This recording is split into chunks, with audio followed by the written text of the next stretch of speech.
Hey guys, welcome back to my channel.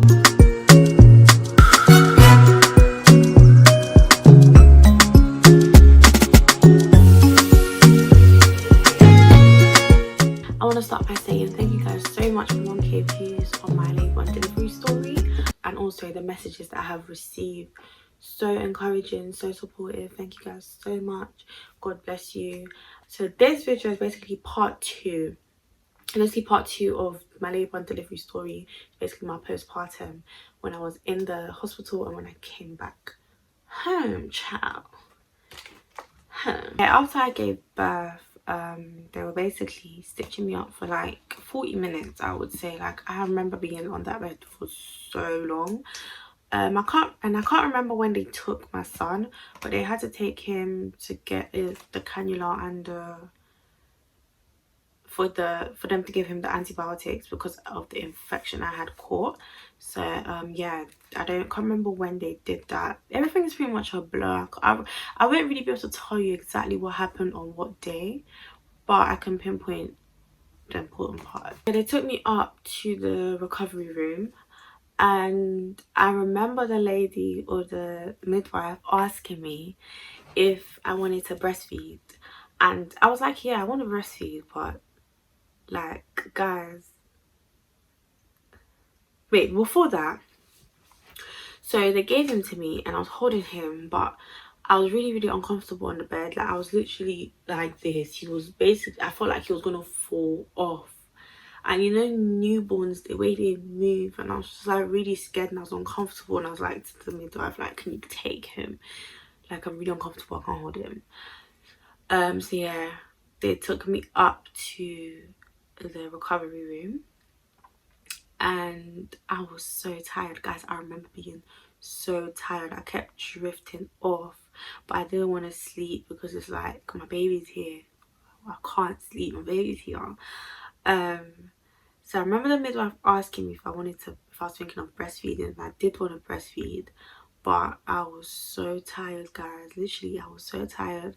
I didn't have, my feeling in my legs were not back. Like, I still couldn't feel my legs. I was so tired. I was so uncomfortable on the bed. There was no way I was gonna breastfeed. Like, I was falling asleep talking to you. I was so tired.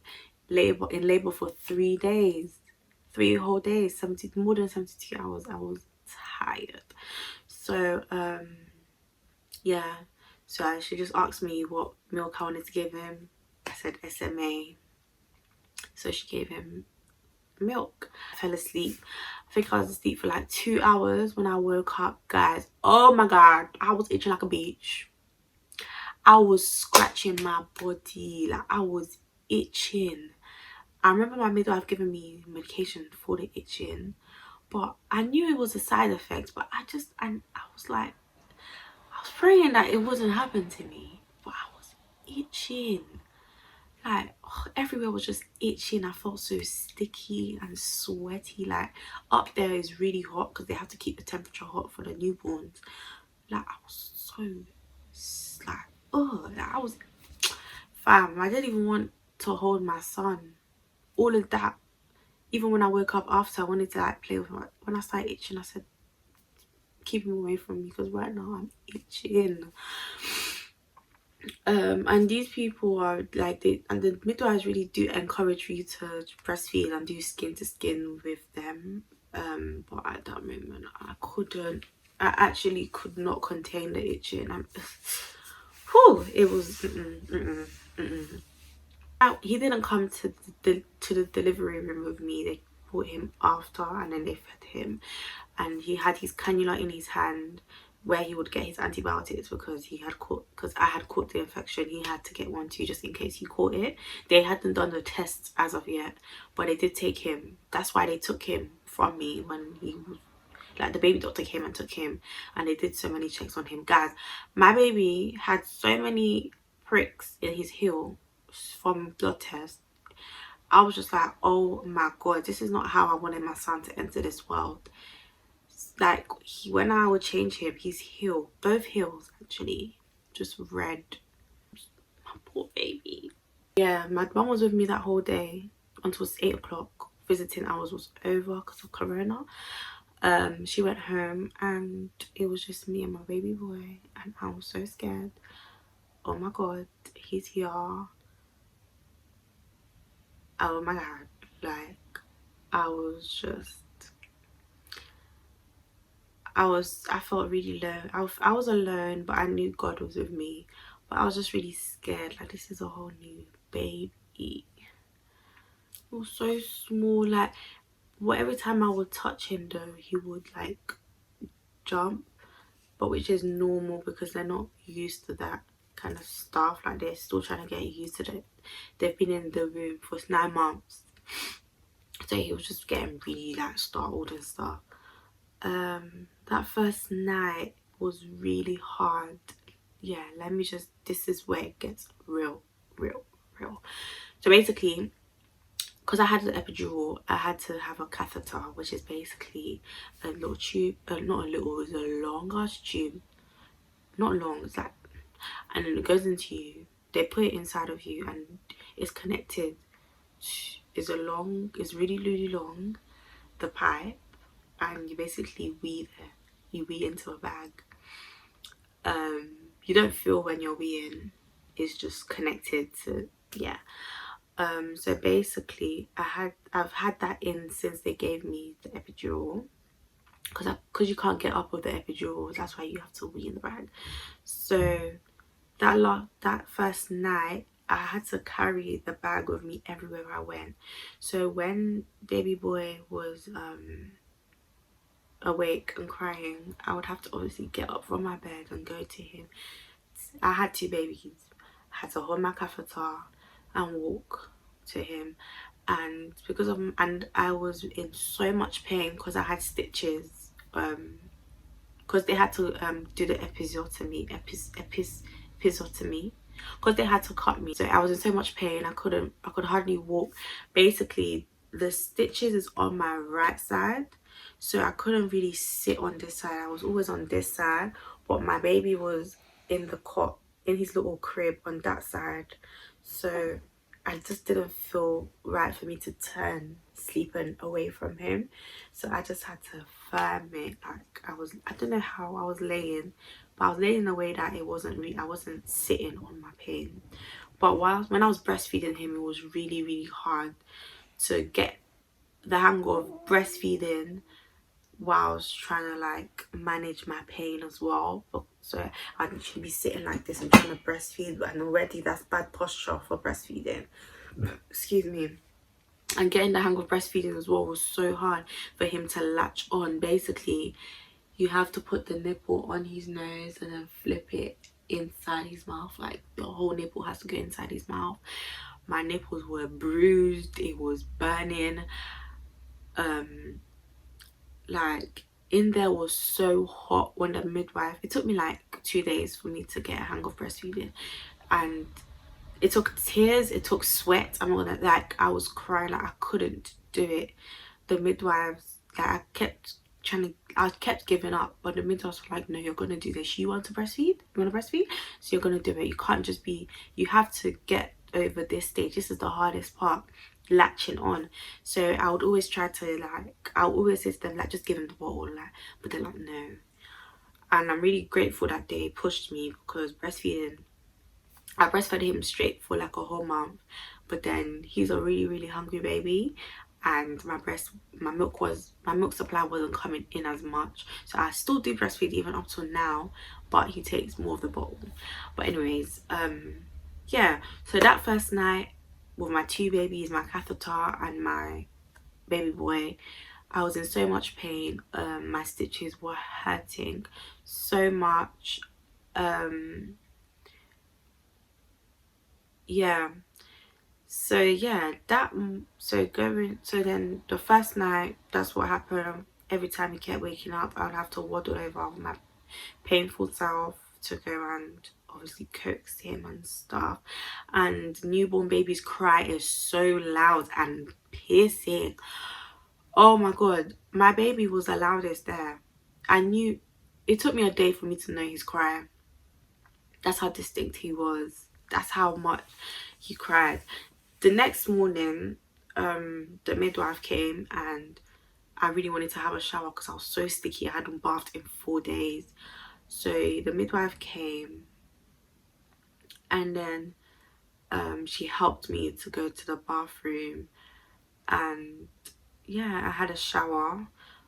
It wasn't really the best of showers, like hospital showers is not the best. But I just really wanted to be home. I wanted to be home. So she and then she took out the catheter as well. She took out the catheter, and I had to pee twice, like full. They gave me 2 bowls, like, you know, the vomit bowls they give you in hospitals.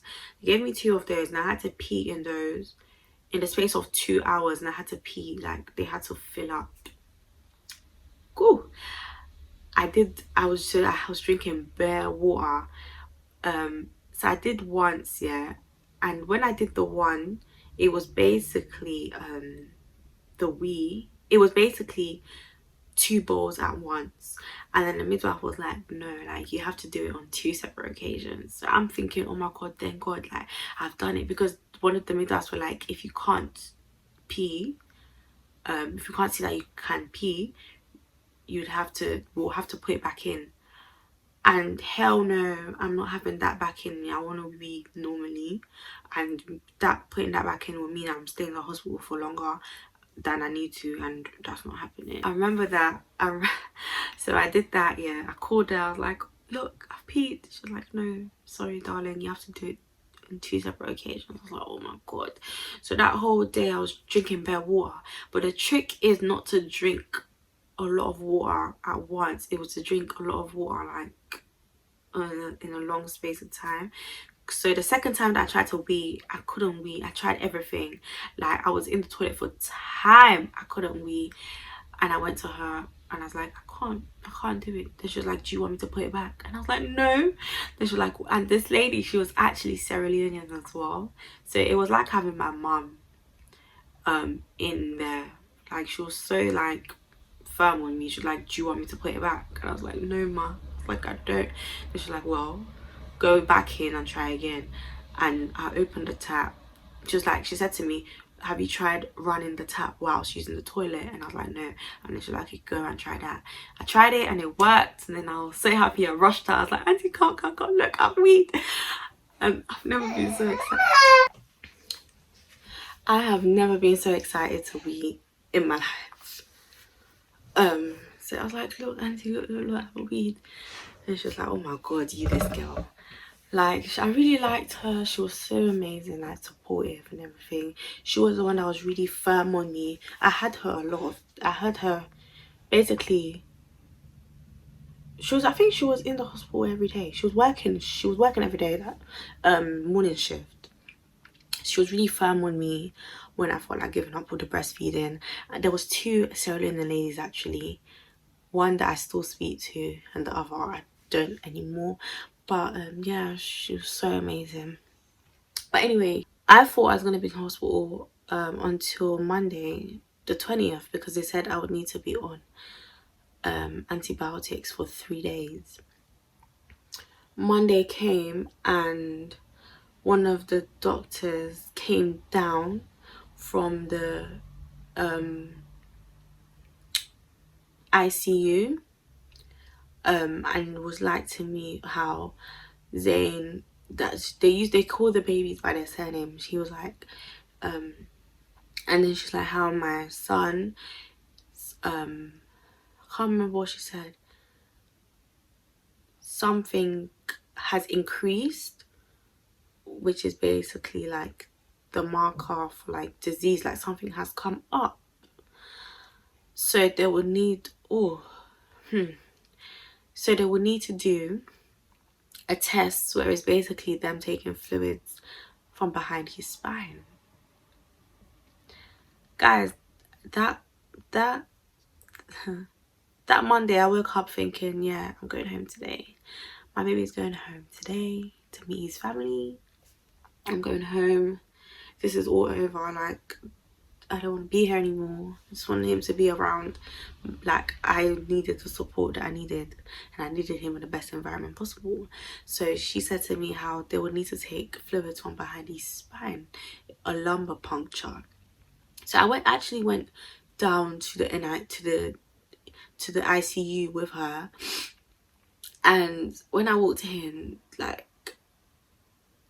I I wouldn't compare my pain with other parents' pain, but when I saw the kids that were there that were so sick, like they had so many tubes going through them. Obviously I was only allowed in a certain section because there are really ill kids that no one can go nowhere, no one is allowed to go there. So she was just like, so yeah, I went there and I saw really sick kids, and I was just like, oh my god, like this is this is this is too much. There was a nurse in the ICU unit, and she was the one that always used to come up to do his she was one of the people that came up one time to do his antibiotics. It was a black nurse or midwife, yeah. She saw me there, and I was literally in tears. Like, I was crying so much. I was thinking, oh my god, like, my baby, like, you guys have kept me here for 3 days. He said to me I'll be able to go home latest Monday, and now you're telling me that he's got something else has come up. And the fact that I was even in the ICU, it was just like, oh my god, what am I doing here? Like, my baby is not sick. I reject it in the mighty name of Jesus. My baby is not sick. Like, I'm gonna go home. She saw me, and I was trying to hold back the tears, but it was like she saw me and she was like, are you a Christian? I was like, yes. Then she was like, well, you just gotta have faith. Like, it's gonna be okay. It's gonna be okay. And I was just like so overwhelmed because I was in, like, every night I'm in so much pain. I'm thinking I'm gonna go home on Monday. I'm gonna go home on Monday. I'm gonna be able to have my mum there and my sister and the support that we both need. But you're telling me, and then she said to me, Zayn would need to be on antibiotics for 5 more days. Ha! So I would need to stay in the hospital. Who would need to stay in the hospital? Whew, guys. I remember that morning, because I was finding it really difficult for him he wasn't getting enough colostrum, which is the milk that comes, which is what comes before your milk. He wasn't getting, like, I was producing it, but I still hadn't getting the hang of it. He wasn't latching properly. So I remember that morning my sister was up early in the morning. She came to drop milk for me. And guys, me and my sister, I've never been the type to be like, oh, I love you so much. As soon as I saw her, I remember I hugged her, yeah, and I was just crying. I was like, oh my god, Sujana, I can't do this. Like, they keep telling me it was one thing after the other. I thought I'll be going home today, but I'm not coming home. They said I have to stay for another 5 days. And I was just like, already, like, you guys have already taken so much blood test. Why do you need to take fluid from behind his spine? So that whole day I was crying. So that whole morning I was crying. Like, guys, I looked a mess. Like, my hair, like, I looked a mess. The night before, I remember that I saw a lady that goes to my church, works there, and she had no idea I was pregnant. So imagine seeing someone in a postnatal ward for the first time in how many months. So as soon as I saw her, I just started crying. As soon as I saw her, I started crying. And she was like, we was just looking at each other, and I was crying. She was just like, Lavinia, what are you doing here? She was like, wow. But I'm so grateful that I had her there, because she was really helping me. And then after I came back down from the ICU, she came to check on me before she left, because she works night shift. she came to check on me, and then she was like, how she was basically telling me about her and her kids and everything she's been through being as a single parent, and how her kids have been poorly and even worse conditions, and how, and guys, the strength of this lady, of this woman, is extraordinary. Literally, the things she was telling me, I could not believe it.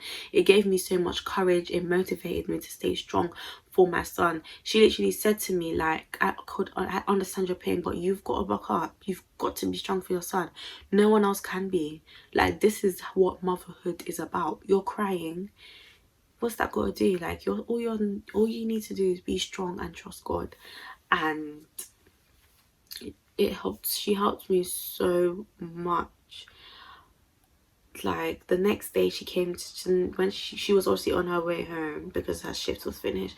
She came back that night and I was in a much better state. I didn't accept anything because I know my son is not sick, but I was dealing with the situation much better. I wasn't as emotional. I was just getting on with what I had to get on with. I was more like getting in the hang of breastfeeding. I was actually making, like, I was building good relationships with the midwives that were there, because they were basically the same people that worked on the clock. Yeah, I had a little routine in the hospital. In terms of healing, my stitches were really sore still. At that time my catheter was out, but I had to keep cleaning my stitches, basically, and I had to keep changing my pad, and I was bleeding so much. So basically, I couldn't obviously rub on it or put any soap on it or anything. I basically had to take a wet tissue, dab it on the stitches, and then take a dry tissue and clean it off. It was so painful doing that, and yeah, it was really painful doing that, and I had to do that frequently and make sure that down there was clean because I was prone to infection. Yeah, literally, guys, to even walk was a problem. Like, I would get painkillers two times a day, in the morning and at night.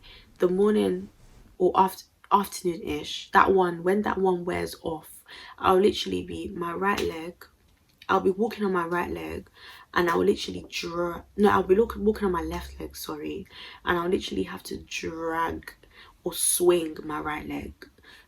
I could not walk on my right leg because that was the side that the stitches were on.